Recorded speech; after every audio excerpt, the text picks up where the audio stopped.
Santiago एक shepherd लड़का था जो एंडालुसिया स्पेन में रहता था। उसको फ्रीडम बहुत पसंद था और वो अपनी बकरियों के साथ इधर से उधर जाता रहता था। उसके दिमाग में एक लड़की के ख्याल चल रहे थे जिससे वो एक बार तरीफा में मिला था। वो फिर तरीफा जा रहा था उस लड़की से मिलने की कोशिश करने के लिए। अब तरीफा के रास्ते में जब रात हो गई तो उसने सोचा कि वो आराम कर लेता है रात में और फिर वो सुबह में आगे बढ़ेगा। तो उसको एक सुनसान चर्च दिखा और उसने सोचा कि वहीं पे वो रात गुजार लेगा।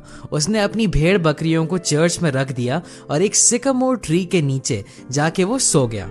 अब वहां पे उसको एक सपना आया। अपने सपने में उसने देखा कि इजिप्ट में पिरामिड्स के नीचे बहुत सारा खजाना भरा हुआ है और वो खजाना सांटियागो को अपनी तरफ बुला रहा है। अब ये सपना देख के एकदम से सांटियागो उठ गया और वो बहुत ज्यादा कंफ्यूज था क्योंकि ये पहली बार नहीं था जब सांटियागो ने ये सपना देखा था। तो उसने सोचा कि चलो इस सपने का मतलब क्या है, किसी से पूछ लेता हूँ। तो वो एक औरत के पास गया जो फेमस थी लोगों को उनके सपने का मतलब बताने के लिए। तो उस औरत को जब उसने अपने सपने के बारे में बताया तो उस औरत ने कहा कि मैं तुम्हें इसका मतलब बता तो दूंगी, लेकिन जब तुम्हें खजाना मिल जाएगा तो मुझे उसका तुम 1/10 हिस्सा दोगे। अब सांटियागो ने सोचा चलो ठीक है, 1/10 तो मैं किसी को भी दे सकता हूँ और अगर मुझे खजाना मिल जाए तो ये डिजर्व करती है। तो उसने कहा चलो मैं तुमको दे दूंगा, तो मुझे इसका मतलब बताओ। तो उस औरत ने बताया कि तुमको इजिप्ट जाना पड़ेगा और सच में वो पिरामिड्स के नीचे ट्रेजर तुमको मिल जाएगा। अब सांटियागो ने सोचा कि यार ये तो मुझे कोई भी बता सकता है, पता नहीं ये सच बोल रही है, नहीं आगे बढ़ता हूँ मैं। तो इसीलिए वो शहर चला गया और वो बेंच पे बैठे कुछ सोच रहा था। एकदम से एक बुढ़ा आदमी आया उसके पास। उस बुढ़े आदमी ने बोला कि मेरा नाम मेल्चीजेदेक है और मैं सालेम का राजा हूँ। अब सांटियागो ने उसको थोड़ा इग्नोर किया क्योंकि वो बहुत खराब कपड़े पहना था और उसको लग रहा था कि ये झूठ बोल रहा है। लेकिन फिर एकदम से उस आदमी ने बोला कि मैं तुम्हें उस खजाने को ढूंढने में मदद कर सकता हूँ। उसने कहा कि हर किसी की लाइफ में एक पर्सनल लेजेंड होता है जो उनको फॉलो करना चाहिए, और जब आप उस पर्सनल लेजेंड को फॉलो कर रहे हैं तो आपको बहुत सारे लोग मिलेंगे, आपके साथ बहुत सारी चीजें होंगी जो आपको मदद करेंगी उस जर्नी में। और उस बुढ़े आदमी ने सांटियागो से कहा कि तुम अपने भेड़ बकरी बेच के जाके अपना पर्सनल लेजेंड फॉलो करो। अब सांटियागो इतना श्योर नहीं था, लेकिन उस बुढ़े आदमी ने उसको कन्विंस कर लिया और सांटियागो ने भी सोचा चलो ये एक एडवेंचर हो जाएगा। और उसने अपने भेड़ बकरी बेच दिए, पैसे जमा कर लिए और वो एक शिप पे चला गया जो अफ्रीका जा रही थी। यहाँ से सांटियागो की जर्नी शुरू हो गई। अब सांटियागो पहुंच गया टांजियर्स में जो मोरक्को में एक शहर है, और वहां पे जैसे ही वो पहुंचा उसके सारे पैसे किसी ने चुरा लिए। अब वो परेशान तो हो गया, लेकिन उसने कहा कोई बात नहीं, मैं अपने मिशन पे आया हूँ, मैं अपना मिशन पूरा करके जाऊंगा।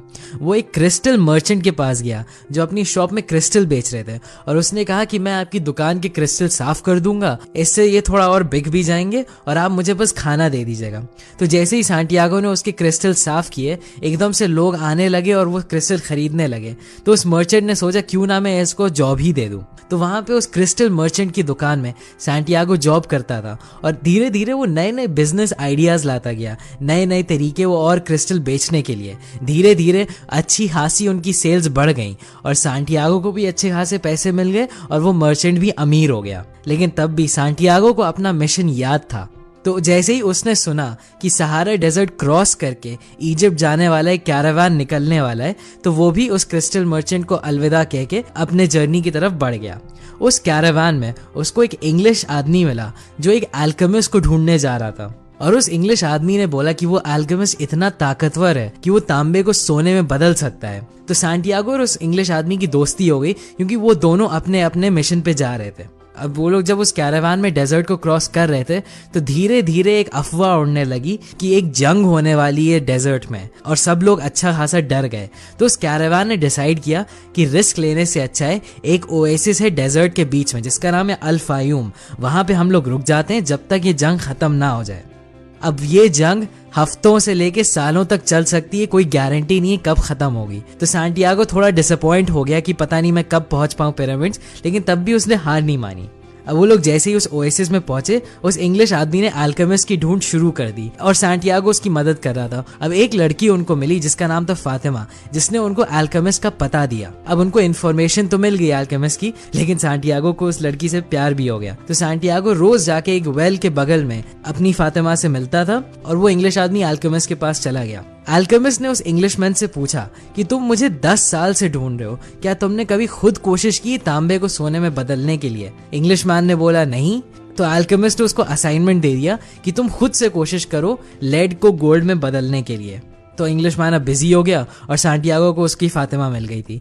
एक दिन जब डेजर्ट में सांटियागो जा रहा था, एकदम से उसको एक विजन आया। उसने एकदम से ये देखा कि ओएसिस पे कोई अटैक करने वाला है और एक जंग होने वाली है। अब उसने जाके ओएसिस के सरदार को बता दी ये बात। अब वहां के सरदार ने बोला कि हम लोग तैयारी तो कर लेंगे, लेकिन अगर जंग नहीं होगी तब हम लोग तुम्हें मार डालेंगे। अब सरप्राइज की बात यह कि अगले दिन असली में एक आर्मी ने अटैक कर दिया और वो लोग उस आर्मी को हरा पाए थे क्योंकि वो लोग तैयारी कर चुके थे। तो वहां का चीफ बहुत खुश हो गया और उसने सांटियागो को बहुत ज्यादा सोना दे दिया और उसको वहां का काउंसलर बना दिया। अब सांटियागो बहुत खुश हो गया था। उसने सोचा कि यार मुझे जॉब भी मिल गई है और मेरे पास अच्छा खासा सोना भी है, अब मैं यहीं पे फातिमा से शादी करके जिंदगी भर रह सकता हूँ। लेकिन फिर फातिमा ने उसको बोला कि सच्चा प्यार कभी भी तुम्हें अपने सपने से दूर नहीं रखेगा। तो उसने कहा कि वो उसका इंतजार करेगी, लेकिन उसको अपने ड्रीम्स को फॉलो करना चाहिए। अब उसी शाम को अल्केमिस्ट सांटियागो को मिल गया और अल्केमिस्ट ने तो सुना ही था कि सांटियागो को विजन आए थे जिसने उस ओएसिस को बचाया था। तो अल्केमिस्ट ने भी कहा कि तुमको अपने ड्रीम्स फॉलो करने चाहिए और तुम चलो मेरे साथ पिरामिड्स की तरफ। तो वो दोनों पिरामिड की तरफ चलने लगे। अब रास्ते में ही कुछ गुंडों ने उनको पकड़ लिया और उन्होंने सांटियागो से सोना छीन लिया और फिर वो उनको मारने वाले थे, लेकिन एकदम से अल्केमिस्ट ने बोला, अरे तुम जानते नहीं हो ये कितना बड़ा जादूगर है, ये एकदम से अपने आप को हवा में बदल देगा और तुम सब लोगों को उड़ा देगा। तो अब वो सब लोग हंसने लगे। वो लोग कहने लगे चलो तुमको 3 दिन देते हैं हम लोग, अगर 3 दिन में इस लड़के ने अपने आप को हवा में बदल लिया तो हम लोग तुमको छोड़ देंगे, वरना हम लोग तुम्हारी जान ले लेंगे। अब सांटियागो बड़ा डर गया। उसने अल्केमिस्ट से बोला, यार तुमने तो हम लोगों को मरवा ही दिया, मैं कहाँ अपने आप को हवा में बदल सकता हूँ। अब अल्केमिस्ट ने बोला, शांत रहो, तुम ये कर सकते हो, बस अपने अंदर कॉन्फिडेंस रखो और डेजर्ट की लैंग्वेज को समझने की कोशिश करो। अब 2 दिन सांटियागो ने कोशिश करी, कुछ नहीं हुआ। तीसरे दिन वो बहुत ज्यादा टेंशन में था और उसने दिल से डेजर्ट को समझने की कोशिश की और एकदम से वो हवा में बदल गया और उसने सारे टेंट उड़ा दिए। ये देख के वहां के गुंडे बहुत डर गए और उन्होंने उन लोगों को छोड़ दिया। अब सांटियागो और अल्केमिस्ट एक मॉनेस्ट्री पे पहुंचे जहां पे अल्केमिस्ट ने तांबे को गोल्ड में बदला, सांटियागो को थोड़ा सा गोल्ड दिया और कहा कि यहाँ से तुम अकेले इजिप्ट की तरफ जाओ। तो जैसे ही सांटियागो पिरामिड्स के सामने पहुंच गया और उसने खोदना शुरू किया, एकदम से कुछ और गुंडे आ गए, उन्होंने सांटियागो को मारना शुरू किया और उन्होंने उससे सोना छीन लिया। अब सांटियागो ने अपने होश खो दिए और वो एकदम से अपनी कहानी बड़बड़ाने लगा और उसने बोल दिया कि उसने एक सपना देखा था इसलिए वो इजिप्ट आया था। एकदम से वो गुंडे हंसने लगे। एक गुंडे ने बोला कि अरे ये तो पागल आदमी लगता है, अपने सपनों के बारे में इस तरीके से कौन सोचता है। मैंने भी एक सपना देखा था कि स्पेन में एक सुनसान चर्च में एक सिकामोर ट्री के नीचे बहुत सारा खजाना भरा हुआ है, लेकिन मैंने थोड़ी अपने सपनों को फॉलो किया, मैं इसकी तरह बेवकूफ़ नहीं हूँ। और वो लोग उसको छोड़ के हंसते हंसते चले गए। एकदम से सांटियागो को समझ में आ गया कि असली खजाना कहाँ था। वो वापस स्पेन गया और उसने सिकामोर ट्री के नीचे खोदना शुरू किया और वहीं पे उसको खजाना मिल गया। फिर सांटियागो ने सोचा कि वो 1/10 जो उसने प्रॉमिस किया था उस औरत को दे देगा और वो वापस डेजर्ट में जाके फातिमा के साथ रह लेगा। यहीं पे हमारी कहानी खत्म हो गई। तो मेरे हिसाब से इस स्टोरी से आप 3 बहुत इंपॉर्टेंट लेसन्स ले सकते हैं। पहला है कि खजाना वहीं है जहां आप हैं, लेकिन आपको बाहर जाना पड़ेगा ये समझने के लिए। खजाना तो वहीं था जहां सांटियागो की जर्नी शुरू हुई थी, लेकिन वो उसको कभी ढूंढ नहीं पाता अगर वो पूरी अपनी जर्नी नहीं कंप्लीट करता। इसी तरीके से हमारी जिंदगी में भी जब भी हम लोग किसी चीज को ढूंढने की कोशिश करते हैं तो असली खजाना वो नहीं होता जिसको हम लोग ढूंढ लेते हैं। असली खजाना वो होता है जो इंसान हम लोग खुद अंदर से बन जाते हैं। हमारी लाइफ भी अल्केमिस्ट की कहानी की तरह है जहां पे हम लोग अपने आप को लेड से गोल्ड में कन्वर्ट करते हैं। दूसरा पॉइंट है, कभी भी मत रुको।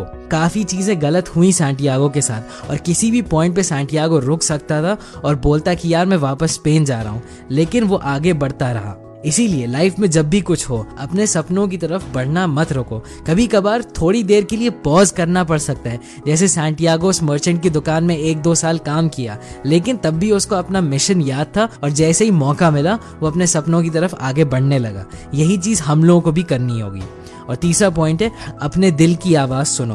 पूरे बुक की थीम यही थी कि अपने दिल की आवाज़ सुनो। हाँ, आपका दिल कभी कभी आपको मुश्किल में डाल सकता है, कभी कभी आपकी जर्नी इतनी आसान नहीं रहेगी, लेकिन जब तक आप उसकी सुनेंगे आप कभी ना कभी अपने सपनों को पा लेंगे और वही जर्नी आपको पूरी तरीके से बदल देगी। तो दोस्तों प्लीज़ अपने दिल की आवाज़ सुनिएगा और तो ज़रूर उस लाइक बटन को क्लिक करिएगा और सब्सक्राइब करिएगा। मैं बहुत ज़्यादा रेकमेंड करता हूँ कि आप ये बुक पढ़िए, क्योंकि ये उन बुक्स में से है जो मुझे लगता है हर किसी को पढ़नी चाहिए। मैं इसका लिंक डिस्क्रिप्शन में डाल दूंगा। अभी के लिए बस इतना ही और मैं थैंक्स फॉर वॉचिंग।